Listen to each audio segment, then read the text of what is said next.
selamat sore Kak. Waalaikumsalam, selamat sore juga Kak. Perkenalkan, saya Amelia Putri dari Universitas Muhammadiyah Semarang semester 4. Sebelumnya boleh dibantu namanya siapa ya Kak? Perkenalkan saya Zunita Siti Wulandari. Baik, dengan Kak Sahda ya. Sebelumnya Kak, mohon izin kepada Kakak untuk meminta bantuan Kakak untuk melengkapi tugas penelitian skripsi saya guna melengkapi data penelitian. Prosedurnya nanti menjawab beberapa pertanyaan dari saya mengenai pengaruh penggunaan media sosial terhadap prestasi akademik mahasiswa. Apakah Kakak bersedia? Iya, bersedia Kak. Baik Kak, di sini saya mau tanya, Kakak biasanya habis berapa jam sehari buat main media sosial ya? Kalau dihitung-hitung ya Kak, aku biasanya habiskan sekitar 3-5 jam sehari buat main media sosial. Itu tergantung kesibukan juga sih. Kalau lagi banyak tugas atau deadline-nya bisa lebih sedikit.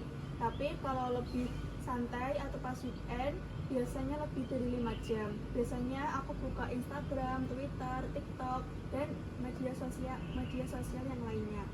Oke baik Kak, selanjutnya waktu kuliah baik online maupun offline, Kakak pernah sambil buka medsos atau enggak? Pernah banget Kak, apalagi saat online. Karena kuliah online tuh menurut saya kan di rumah, jadi kadang lebih fokus. Kalau dosennya ngomong atau ngejelasin materi yang berat, kadang tangan refleks aja buka HP terus scroll medsos. Tapi pas kuliah offline juga pernah sih, misalnya kayak pas nunggu dosen atau masuk atau pas lagi kuliah lagi ngebosenin. Selanjutnya Kakak sering nggak sih cari-cari materi kuliah atau tugas lewat medsos? Lumayan sering sih Kak, karena kan sekarang banyak banget kan akun-akun edukasi di medsos. Mereka kadang ngebahas topik-topik kuliah dengan cara yang lebih simpel dan enak dipahami juga. Aku juga sering cari referensi di YouTube, apalagi buat mata kuliah yang butuh penjelasan yang visual. Oke baik Kak, selanjutnya menurut Kakak medsos lebih sering dipakai buat hiburan atau buat keperluan akademi ya Kak? Kalau saya pribadi sih, menurut aku sering buat hiburan sih Kak. Soalnya kan media sosial itu memang buat refreshing juga. Apalagi kalau otak lagi mumet sama tugas. Tapi kadang nggak bisa buat akademik ya. Tapi ya kadang-kadang aku juga nemu informasi penting atau motivasi buat belajar di sana. Baik Kak, selanjutnya Mbak pernah nggak ngerasa terbantu dengan konten-konten edukatif di medsos?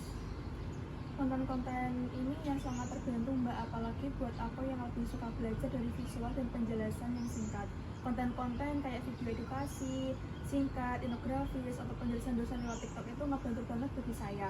Kadang aku lebih ngerti dari sisi banding baca materi kuliah yang tebal-tebal. Tapi tentu aja tetap harus dicek juga kesabarannya, kebenarannya juga, karena nggak semua konten medsos itu akurat. Oke baik Kak, selanjutnya pernah nggak sih Kakak jadi nggak fokus belajar gara-gara keasikan scroll TikTok atau scroll Instagram atau scroll Twitter gitu? Pernah banget sih Mbak, bahkan sering. Kadang niatnya cuma buka sebentar, malah cek notifikasi. Tiba-tiba udah sejam aja lebih scroll-scroll yang gak jelas itu. Kalau udah keasikan, susah banget buat balik fokus. Makanya aku sekarang lagi coba atur waktu dan pakai aplikasi buat blokir medsos pas lagi belajar. Oke baik Kak, selanjutnya walaupun sering main medsos, Kakak masih bisa jaga nilai kuliah tetap bagus atau tidak? Alhamdulillah sih sejauh ini masih bisa ya Kak. Aku tetap berusaha bikin prioritas, jadi walaupun aku aktif di media sosial, tapi aku tetap utamain ngerjain tugas dan belajar dulu. Biasanya aku buka medsos tuh kalau udah selesai ngerjain semua kewajiban. Tapi terutama pas banyak waktu dan keterangan juga, selanjutnya saya akan buka TikTok atau nonton live IG teman. Oke. Selanjutnya Kakak suka nunda-nunda ngerjain tugas karena kelamaan main medsos atau enggak? Iya deh, iya sih itu sering kejadian juga, apalagi kalau tugasnya berat atau butuh mikir panjang. Aku kadang cari pelarian ke medsos dulu, niatnya sih nyari inspirasi. Jadi sekarang lagi belajar buat lebih disiplin waktu dan bikin to-do list harian. Selanjutnya Mbak sering diskusi soal pelajaran atau tugas bareng teman lewat DM ataupun di medsos gitu Kak? Sering sih, terutama lewat grup WA sama Telegram. Kadang juga DM-DM di Instagram buat bahas tugas, nanya materi, atau tukeran file. Banyak info soal tugas atau pengumuman kuliah yang kadang lebih cepat tersebar lewat grup medsos daripada dari dosen langsung. Oke, ini pertanyaan terakhir ya kak.